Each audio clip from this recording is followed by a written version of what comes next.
जय हिंद दोस्तों।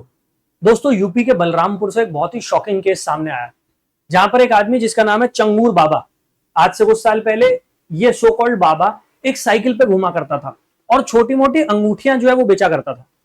कुछ साल बाद उसके पास 106 करोड़ की प्रॉपर्टी और 40 बैंक खाते वो बरामद हुए।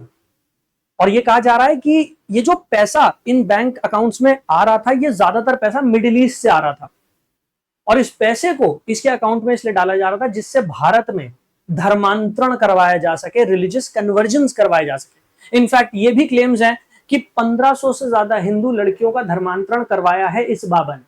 क्या है पूरा मामला, आइए समझते हैं। तो मास्टरमाइंड जो है इस पूरे मामले का वो है चंगूर बाबा, जिसके 40 खाते सरकार ने सीज किए हैं और इन 40 खातों में 106 करोड़ रुपया बरामद हुआ है। अब आप सोचिए कितने बड़े अमाउंट की हम बात कर रहे हैं।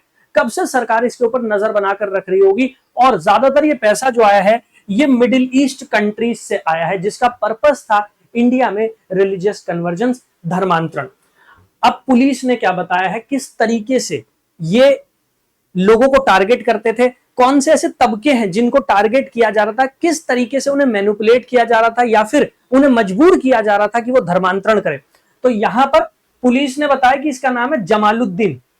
ये अपने आप को चंगूर बाबा के नाम से बुलाता है, बट इसका असली नाम जो है वो है जमालुद्दीन। ये मास्टरमाइंड है इस रिलीजियस कन्वर्जन गैंग का, जिसके पास 106 करोड़ रुपया जो है वो बरामद हुआ है और उसके साथ साथ 2 प्रॉपर्टीज भी बरामद हुई हैं। और ये प्रॉपर्टीज जो है ये यूपी से लेकर महाराष्ट्र तक है। महाराष्ट्र में लोनावला में भी इसके पास एक प्रॉपर्टी है, उसके बारे में भी पता लगा है। Changur Baba was arrested along with his close associate Neetu alias Nasreen.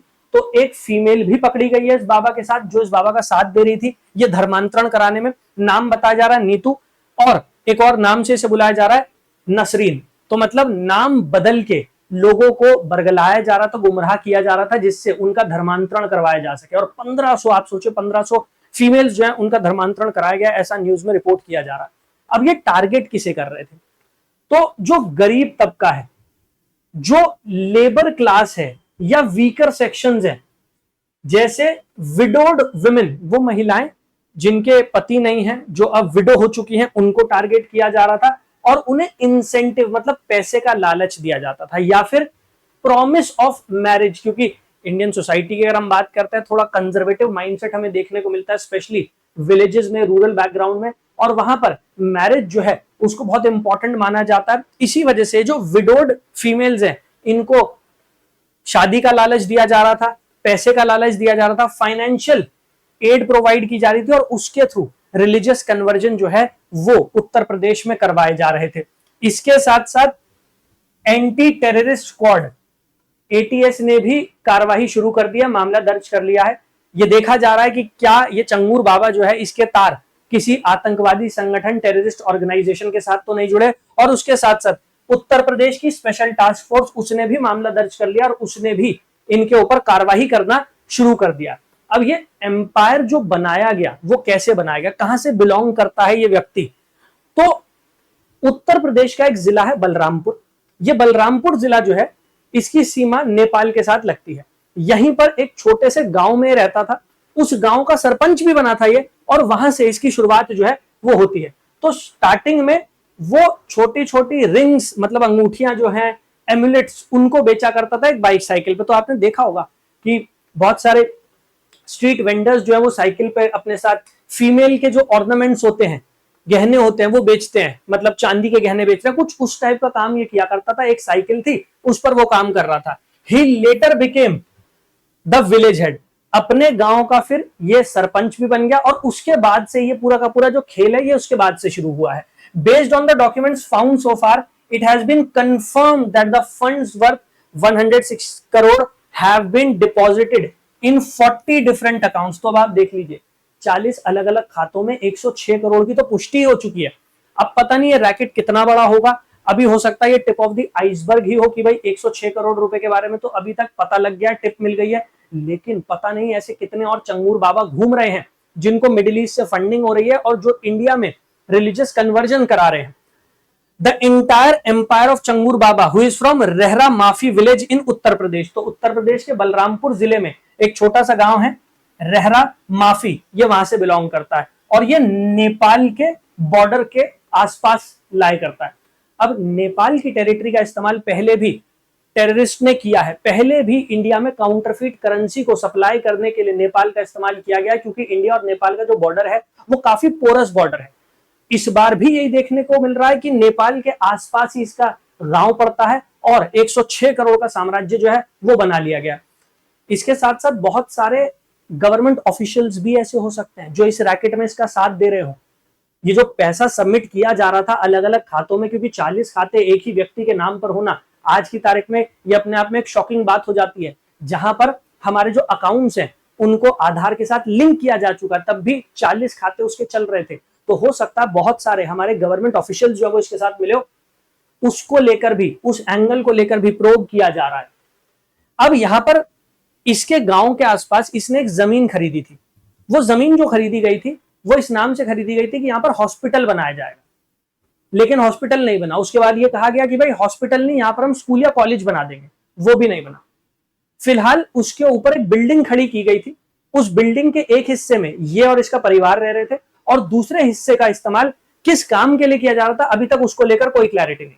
और वो जो बिल्डिंग है, उस बिल्डिंग में 15 सीसीटीवी कैमराज भी लगे थे। अब आप सोचिए, एक बिल्डिंग में 15 सीसीटीवी कैमराज लगाए गए, तो हो सकता है इस बिल्डिंग का इस्तेमाल भी एंटी सोशल या एंटी नेशनल एक्टिविटीज के लिए किया जा रहा हो। क्योंकि अभी हम आएंगे कि उत्तर प्रदेश के चीफ मिनिस्टर है, उन्होंने खुलकर ये बात बोली है कि ये काम जो है चंगूर बाबा कर रहा था, ये ना केवल समाज के अगेंस्ट है, बल्कि हो सकता है ये देशद्रोह का मुकदमा इसके ऊपर चला जाए कि ये जो काम कर रहा है ये ऐसी ताकतों के लिए काम कर रहा हो जो इंडिया को डिसइंटीग्रेट करना चाहती है।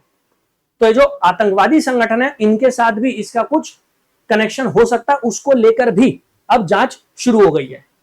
Apart from the Balrampur building, Changur Baba also had many properties in several other places. One of these properties is in Maharashtra, Lonavala, and was brought in the name of Changur Baba and नवीन।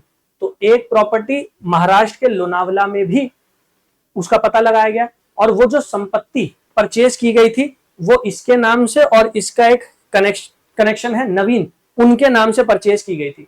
अब वो प्रॉपर्टी जो है उसकी भी कीमत है 16.5 करोड़ रुपए। तो 16.5 करोड़ रुपए की प्रॉपर्टी इस व्यक्ति के पास कहां से आ रही है, वो चौंकाने वाली बात है अपने आप में। इसके साथ साथ इसके खातों में जो पैसे डलवाए जा रहे थे, वहां पर एक अहमद खान नाम के व्यक्ति का नाम जो है वो सामने आया, अहमद खान। ये कहा जा रहा है कि ये जो प्रॉपर्टी परचेज की गई थी ये भी अहमद खान से ही की गई थी, मोहम्मद अहमद खान। तो अब ये एंगल भी खंगाला जा रहा है कि भाई ये प्रॉपर्टी जिससे परचेज की गई वो अहमद खान, और जो इसके खातों में पैसे डलवा रहा था अहमद खान, क्या वो एक ही व्यक्ति है या फिर ये दो अलग अलग लोग हैं? कि ये रैकेट जो है ये कितना बड़ा रैकेट है उसको लेकर भी अब जो है वो इन्वेस्टिगेशन की जा रही है। So now it is being investigated whether this Ahmad Khan is the same person who sold the land to Jamaluddin. इसके साथ साथ हमारे बहुत सारे गवर्नमेंट सर्वेंट्स जो हैं वो भी रडार पर आ गए हैं, उनकी भी छानबीन की जा रही है। On the radar of security agencies are also those agents, officers and employees in the government system who were allegedly helping चंगूर in his illegal work। तो ये पूरा काम जो चल रहा था, पूरा रैकेट जो चल रहा था, इसमें कौन कौन से गवर्नमेंट सर्वेंट्स इन्वॉल्व हैं उसको लेकर भी, उस एंगल को लेकर भी प्रोब की जा रही है। अब यूपी के जो मुख्यमंत्री हैं योगी आदित्यनाथ जी, उन्होंने क्या कहा है? तो उन्होंने कहा है initial probe has shown that the activities of accused Jamaluddin are not only against the society but also against the nation। तो क्लियरली उन्होंने बात की है कि भाई ये समाज के खिलाफ तो काम कर ही रहा है व्यक्ति, लेकिन हो सकता है कि ये देश के खिलाफ भी काम कर रहा हो। और ये पैसा जो इसके खातों में डलवाया जा रहा है, ये पैसा क्या सिर्फ धर्मांतरण के लिए प्रयोग किया जा रहा था या फिर इस पैसे का इस्तेमाल भारत में टेररिस्ट एक्टिविटीज को फंड करने के लिए भी किया जा सकता है? वो एंगल भी अब खंगाला जा रहा है। आगे चलकर ये पता लगेगा जब इन्वेस्टिगेटिंग एजेंसीज और जांच करेंगी तो निकल कर आएगा कि भाई इस पैसे का इस्तेमाल कैसे किया जा रहा था। Asserting that there will be no leniency in matters related to law and order in the state, the chief minister stated the properties of the accused and other criminals linked to the gang will be seized। तो property जो है उनको seize कर लिया जाएगा। लेकिन यहां पर बात सिर्फ संपत्ति की नहीं है, यहां पर बात सिर्फ प्रॉपर्टी की नहीं है, हम बात कर रहे हैं एक ऐसे रैकेट की जहां पर 1500 से ज्यादा हिंदू लड़कियों का धर्मांतरण करवाया जा रहा है, टारगेट वल्नरेबल सेक्शंस को किया जा रहा है, ऐसे लोगों को किया जा रहा है जो समाज में उपेक्षित होते हैं, जिनकी तरफ समाज देखना पसंद नहीं करता, ऐसे लोगों को टारगेट किया जा रहा है। ये तो सिर्फ एक जमालुद्दीन हमारे सामने आया है, पता नहीं और ऐसे कितने रैकेट इंडिया में चल रहे होंगे जहां पर इस तरीके से धर्मांतरण भी कराया जा रहा होगा। और हमारे यहाँ जो ऑर्गेनाइज्ड क्राइम है या फिर आतंकवादी गतिविधियां होती हैं, ये लोग उसमें भी शामिल हो सकते हैं। खैर, अब यूपी की सरकार और पुलिस जो है वो इन्वेस्टिगेशन करेगी और इससे जुड़ी हुई और बातें जो है वो सामने जरूर आएंगी। Thank you. जय हिंद।